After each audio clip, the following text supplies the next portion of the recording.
This conference will now be recorded. Good evening, Mayor, Vice Mayor, members of council, citizens, staff, guests. Calvin Odell, the Director of Community Development. I'm here to present the draft transportation chapter of the comprehensive plan. It's an amendment that staff is proposing to the governing body of chapter 12 of the city's comprehensive plan. We call it the transportation and mobility chapter. Again, a comprehensive plan goals are spelled out in the state code, section 15.2, 22, 23. I won't read the entire statement, but the focus of this, the goal of a comprehensive plan is, of course, to provide amenities for everyone, resources for everyone, promote safety and order and harmony in the community. The requirements are a little trickier to meet sometimes, require a little more effort, but we need to provide a comprehensive road network of our existing facilities. That's something that we have done in this amendment, is provide all the required updates to our existing facilities map. Our functional classification map, that is actually the functional classifications assigned by VDOT, showing what types of roads we have, the amount of volume on them, and what they do in the region. And our proposed new facilities and estimates. This is a very difficult section. It's always hard to predict where the demand will lie, what improvements will be required to meet future demand, and what those will cost when you get there. Take into consideration the Commonwealth Transportation Board statewide transportation plan and the 6-year plan. A little easier for the city of Manassas Park. We have Route 28 running through the city and Manassas Drive, which is a principal, but we do not have issues like Route 1, 66, 495 to deal with.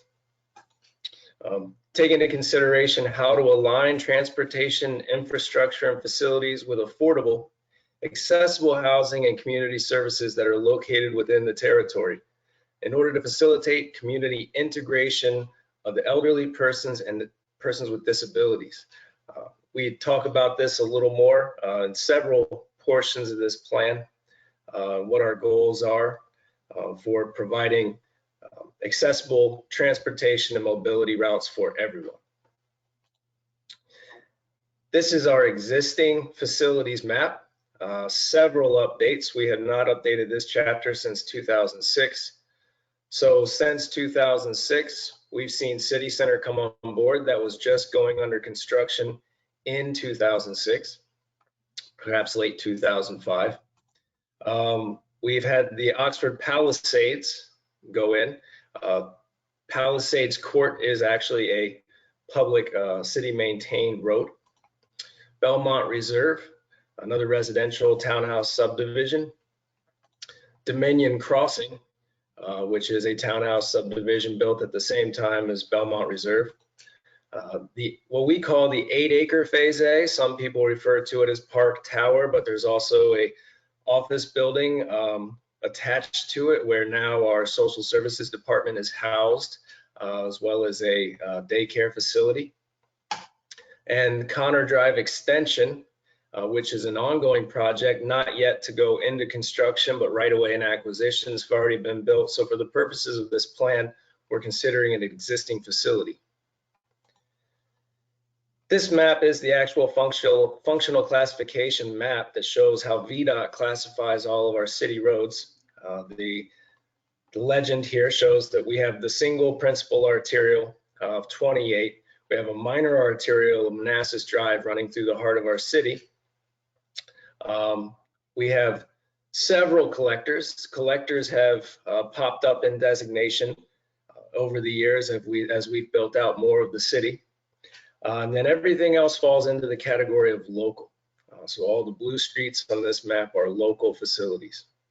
But this map shows what VDOT considers our urban inventory. This is what we get urban maintenance funds for, is the maintenance of everything classified in this map. I will like to point out a couple things here. Connor Drive is not currently shown in the inventory. It currently dead ends at the townhouse subdivision, but it will be extended out to 28, and we will be telling VDOT that we would like that to be included in our urban inventory. A short portion of Walker Way, which was constructed for what we called Walker Station when it was in development in Prince William County. Now it's being sold as the Elms. We own a portion of a public roadway leading into that subdivision, which is not currently in the VDOT inventory. And also, as we mentioned already, Palisades Court, which is publicly maintained and should be in the VDOT urban inventory. Current road network data has changed. VDOT has changed the way that they measure lane miles. They do it now through a global mapping system. As such, our figures have changed for lane miles. They've actually gone down, but as we mentioned in the last slide, we will be looking to add some lane mileage, a small amount of lane mileage to that for those sections that are not currently included. The other major chart update is the average annual daily traffic. These are in vehicles per day. These have changed since 2006. 28, I believe, has changed, and so has Manassas Drive, Signal View Drive. The AADT, or annual average daily traffic, is a measure of vehicles per day. I would like to point out that this is more important for maintenance demand. When you're actually looking for traffic and congestion, peak period counts are much better indicators of how well traffic flows and the efficiency of intersections and streets during peak periods, rush hours. The other requirement of the comprehensive plan that we go into great depth in is the new roadway sections. First, I'd like to start out by presenting the emergency connections. These are places in the city where we feel it necessary to recommend connections that currently don't exist that may help residents evacuate in the case of an emergency, help them get to other places, Prince William, Manassas, and evacuate the city, or use as a backup connection to their neighborhood should something to happen to the primary route. The first one I'd like to talk about is in the Mosby Ridge 1 subdivision. Several years ago, we had a major incident. Before I get into that, let's point out the fact that Prince William County is listed as the abutting jurisdiction in this map. It is actually not. It is the city of Manassas. We will be looking to correct that before final publication and approval of this document. As I was saying, there is a stream that goes across Mosby Drive leading into the subdivision. Several years ago, we had a major incident at the culvert that acts as the bridge over the stream from Cabell Drive to Mosby Court, to the Mosby Ridge subdivision. We lost a section of the wing walls. We had a major incident, had to repair the stream banks with riprap to stabilize the culvert, and ever since we've been fast-paced trying to replace the actual culvert. What this has triggered us to do is evaluate the need for an emergency connection in and out of the subdivision. This one way in, one way out principle is all well and good until that one way is blocked. And then there's no way to access the subdivision for emergency services. There's no way to access the subdivision for school buses, trash service, any of that. So what we looked at was a lot of different options, especially in this subdivision, to get these people that live in this area safely in and out, get emergency services to them, or something to happen to the primary route. One option we looked at would have taken a direct extension of Mosby Drive, which seems logical, out to city of Manassas. Unfortunately, this route would definitely lead them into a more crowded subdivision and would put an extensive volume of traffic through a residential subdivision for a pretty good distance. Would be a very costly project. It's a very long new section. So we looked at other options that may be more effective. There was at one time appeared to be planned an actual extension into Mosby subdivision. Unfortunately, the grade is very steep in that area. It's hard to imagine what we would have to do to make the grade work. And again, we would be installing another culvert. That's not only costly, but if we are talking about flooding events, major rain events, washing out bridges, it's probably best to plan a secondary route into the subdivision that does not involve a culvert structure or a bridge. We also looked at a very short connection to the existing parking lot of Stonewall Park's tennis courts. Unfortunately, that area is very crowded with not only a water meter vault that serves the city for purchasing water from Manassas, but also a lot of electric utility, lights for the tennis courts, large trees.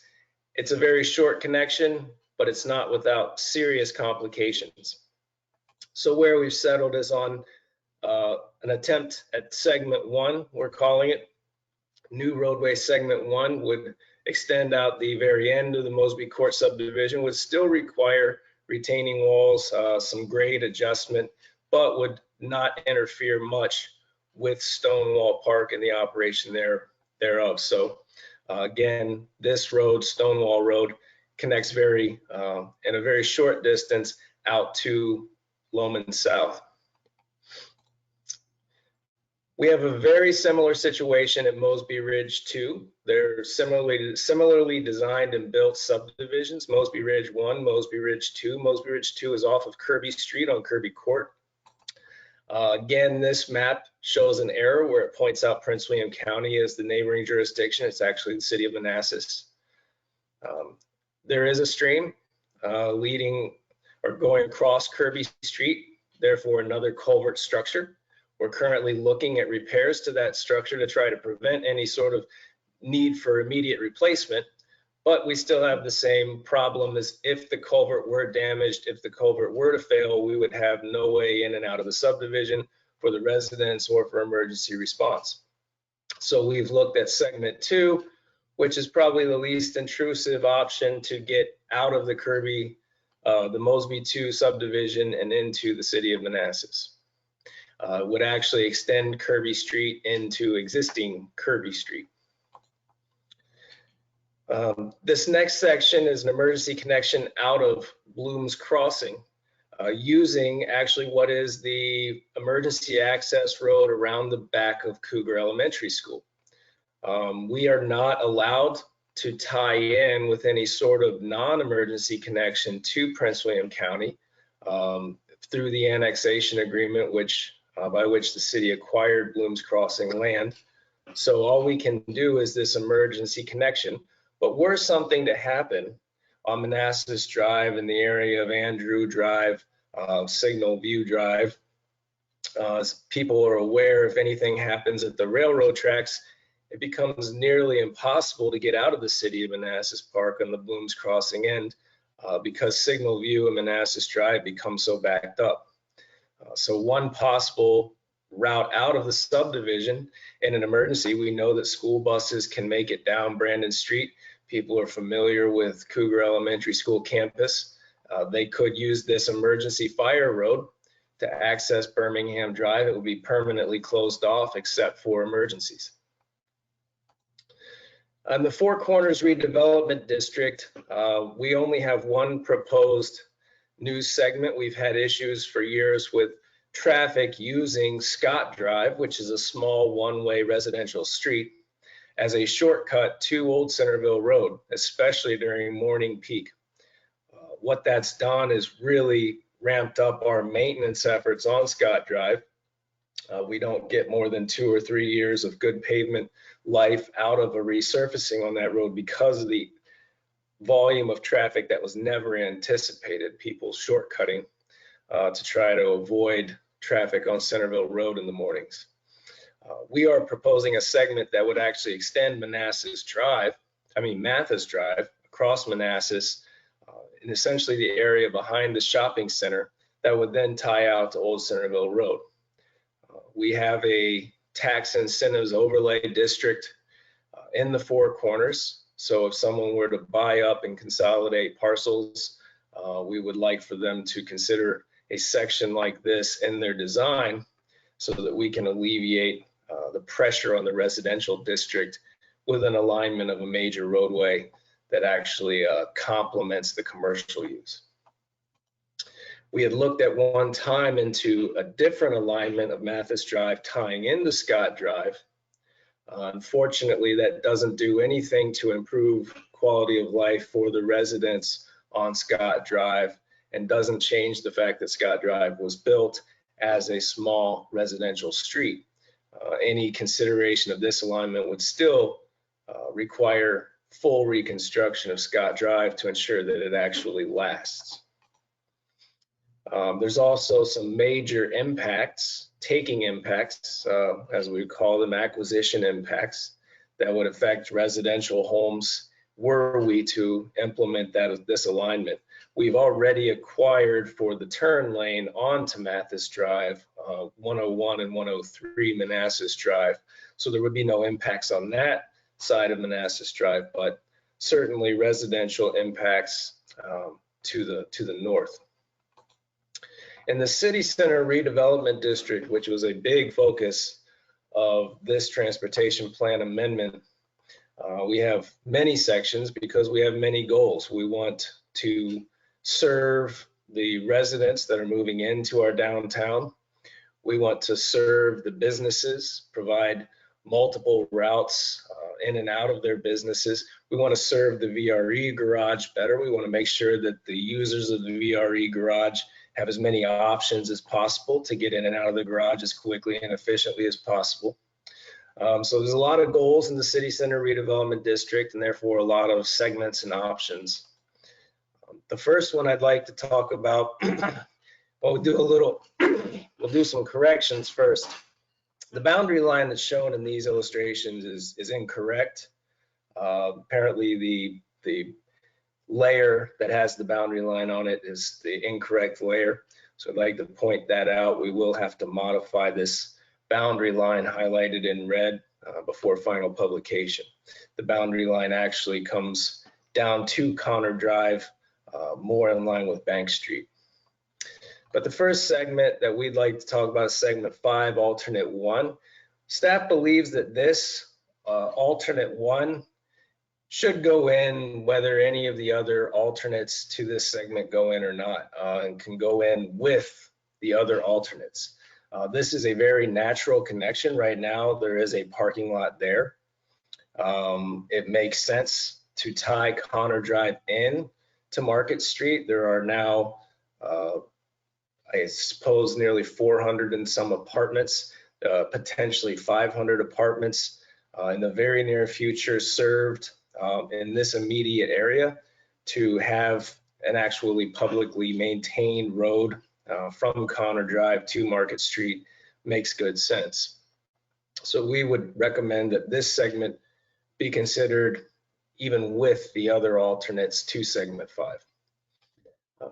Again, the boundary line is wrong in this drawing as we move on to alternate 2. Alternate 2 is a sort of anticipation of the VRE garage going right across from the surface lot for the VRE, in which case a direct route in and out of the garage could look something like alternate 2, which extends Connor Drive very naturally, and it's pretty much in line with its existing alignment, and then goes directly across Manassas Drive to the proposed garage location. What would happen without a segment like this is we'd still continue to see VRE and developers run into traffic impact analysis, queuing issues here on Park Center Court because it is the only way in and out of the garage. So this segment would ensure that there is a more direct route in and out of the garage and this part of the city center redevelopment district. Again, though, there's major impacts. These are all developed parcels that would be impacted by this alignment. So there would be some commercial businesses impacted by this alignment. The next alternate for segment 5, alternate 3, utilizes a bit. First of all, the boundary line is incorrect in this drawing also. Just like to point that out, that will be corrected. This utilizes the existing Broad Street, what we called Broad Street during development, alignment next to City Center. It's more like an alleyway in its current configuration, and it's not publicly maintained. This would turn a portion of that alleyway into publicly maintained street and cross Manassas Drive directly into the City Center Redevelopment District in the area of the garage. It would alleviate any major impacts on some of the businesses that are developed just to the southwest of Manassas Drive in this area, but unfortunately would severely impact the undeveloped Millicent Tract, which is a prime piece of real estate owned by the city, and would also negatively impact this business in this area down by the tracks. These are options for what we call the northern routes out of the City Center Redevelopment District. Currently, there is no access to the north except to take Manassas Drive to Euclid. Ideally, we would like to see in and outs of the City Center Redevelopment District from all directions, the downtown from all directions. The first option, alternate segment 6, alternate 2, is I'd like to look at. It seems like the most logical, a direct extension of Park Center Court to Venture Court. Unfortunately, there is a lot to contend with in this alignment. We have Pond 1 back there in a major drainage area. There's also existing businesses that would be impacted by an alignment like this. So it's even though it seems like the most natural, easiest alignment, it's by far the most complicated. The next one I'd like to look at is what we are calling alternate 1, which is an extension of Park Center Court only slightly off to the west that then angles out to Owens Drive instead of Venture Court. This is a very feasible option. We believe we could position this alignment so it wouldn't negatively impact very many businesses or existing properties. Just has to be considered in all future development proposals. The last one we'd like to look at is actually segment 7. It's not an extension of Park Center Court at all, but rather a completely different entrance that could provide a northern route out of the downtown, depending on what's developed around Park Center Court and the VRE garage. We could still get traffic to this segment to get them out to Owens Drive and an alignment farther north than Manassas Drive. Our proposed roadways have to come with estimates. That's a state requirement. These are the estimates. Remember, these are very preliminary. The estimates and the methodology behind them are detailed in the appendix, but this is a very order of magnitude set of estimates. Hard to tell exactly what the costs will be when the projects will actually occur, and what the right-of-way costs especially will be when we get there. Talk a little bit about the key language changes. For the most part, Chapter 12 is changed in its entirety, but some of the highlights are an updated discussion of the Route 28 plans and the regional effort behind that. When this transportation chapter was last updated, there was only discussion of what was being coined a Tri-County Parkway. Since that time, a regional technical committee of all the stakeholders in the region have spent years going over the various alternatives to solving the Route 28 congestion issue. And what's currently being proposed by the technical committee is an actual bypass, an extension of Godwin Drive, 2 separate alignments that are now being studied, with an actual widening of Route 28 as a third and less effective option. Does not model well, does not provide the relief that people would like to see, where the bypass does. But on top of the effort to get a bypass approved, there is also an effort being championed by Delegate Rowan to improve intersections along Route 28, make changes along Route 28 that will improve flow along the corridor with or without the actual bypass being constructed. we wanted to update this document to talk about these regional efforts, to talk about what has happened with the Route 28 plans and the city's support for all of the various options that would improve quality of life for our commuters leaving our city. The Complete Streets philosophy interjections, we hosted a Complete Streets seminar, multiple day seminar, to bring to light the Complete Streets philosophy that's been touted by the Federal Highway Administration, VDOT, all the transportation stakeholders across the country. What Complete Streets is a principle that roadways need to be for everyone and need to offer solutions for all modes of transportation for people of all abilities. We have, rather than try to insert cross sections from the Complete Streets design guidelines, just reiterate the philosophical details and concepts throughout the document in several places. The city's goal, based on Complete Streets guidance, is to ensure that transportation improvement projects provide appropriate accommodation for pedestrians, bicyclists, transit riders, persons of all abilities, while promoting safe operation for all users.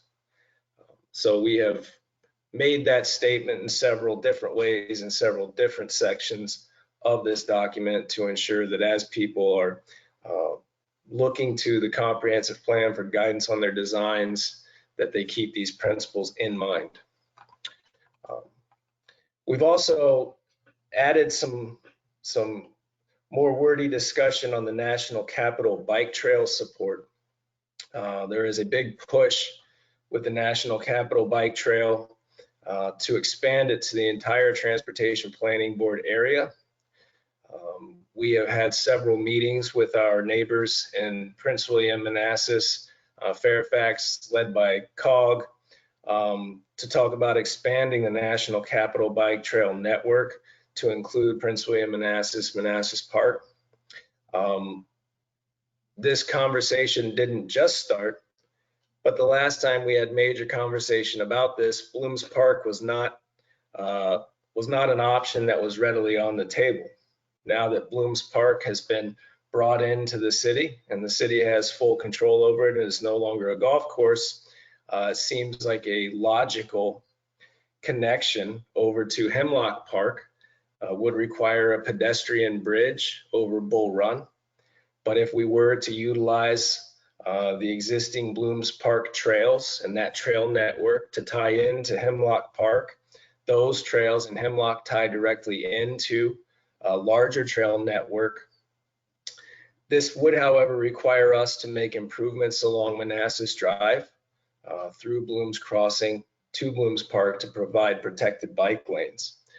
We wanted to make sure that we captured in this document the city's interest in participating in things like this. Through the years, with several different developments, not only in Manassas Park, but within Prince William County, we have seen the Signal Hill Park Trail System, the Signal Bay Park Trail System, get expanded into Walker Station, which carries it out to Manassas Drive. With Caden Ridge, we saw the trail extend farther down into Prince William County to Signal Hill Drive and out to Liberia Avenue via the sidewalk. There was a VDOT project in Prince William County that actually added a walking path from Manassas Drive to the entrance of Roseberry Farms. All of this now ties nicely together for what is a significant trail network that is shared by Manassas, Prince William, and Manassas Park. And if we can extend it over to Hemlock Park in Fairfax County, it would be one of the larger trail networks in the region and a very nice amenity for all citizens of all 4 jurisdictions. Downtown development needs and drivers. We have been evaluating the downtown development for many years. And the first time in our transportation plan history, we've tried to break out what's called a small area plan. we would like to eventually have a small area plan, a more comprehensive small area plan for all of our redevelopment districts. Because there is a expedited review process where when we make changes to our small area plan, we can expedite the review process through VDOT. We can keep our focus small, not have to amend our entire transportation chapter just to accomplish a few small goals in one small redevelopment district. So this is the first time we've tried to put in a small area section. Eventually, we will probably break out all sections into their own small area plans. We've added a full parking discussion. It's been an interesting year with parking discussions. As the head of community development, I'm very familiar with people's complaints about parking in the city. We understand the difficulties that exist when the streets are overparked and overcrowded and people can't find places to park to even go to their own residence. So we've added a full parking discussion of not just residential, but we've also hit on public parking and commercial parking as well. This discussion has gotten very in-depth, and there are some possible policy shifts as we look towards the future. With even more development, there may be a need to adjust policy on parking throughout the city. And also, the last thing I'd like to highlight is that we are offering support for a further bus rapid transit study in this document. I think the PRTC would very much like to consider a bus rapid transit system. Route 28 is probably the most viable option. A bus rapid transit system that extended from Manassas, Prince William Manassas Park, up Route 28 north, up 66 to Vienna would certainly provide another transit solution similar to VRE, a way for people to access the metro without driving to a metro station. I sometimes failed to appreciate the bus rapid transit concept until I saw how many people actually utilize the VRE on a regular basis. And a bus rapid transit system might even be a faster, more viable option for many than the VRE. Unfortunately, any bus rapid transit system only is effective if it's fast and efficient. And right now, Route 28 during the peak periods, the high demand periods, is too congested for a bus rapid transit system to actually be effective. Any solution to expedite a bus rapid transit lane would require dedicating a lane to bus rapid transit or restricting access to it during peak periods for the bus system to work.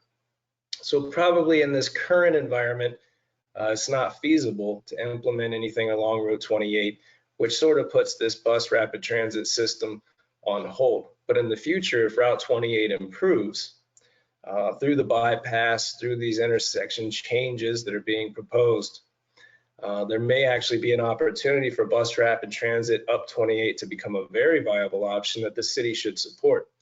There's plenty of places in the city where we could actually host bus rapid transit stops, ride shares and things like that. And that would be a great amenity, bring people into our downtown, our Four Corners district, which is always good for business. And it's always good to be supportive of mass transit options for a city to show their support for these things. So that is the last thing I'd like to highlight. This was an extensive rewrite, took quite a bit of time. There's been several things that have happened over the past couple years with the Route 28 projects and progress on those different directions with the parking issues that have sort of caused us to go back and make modifications to our language. But we feel confident now that we're putting something forth that captures most of the pertinent happenings in the region and in the city right now.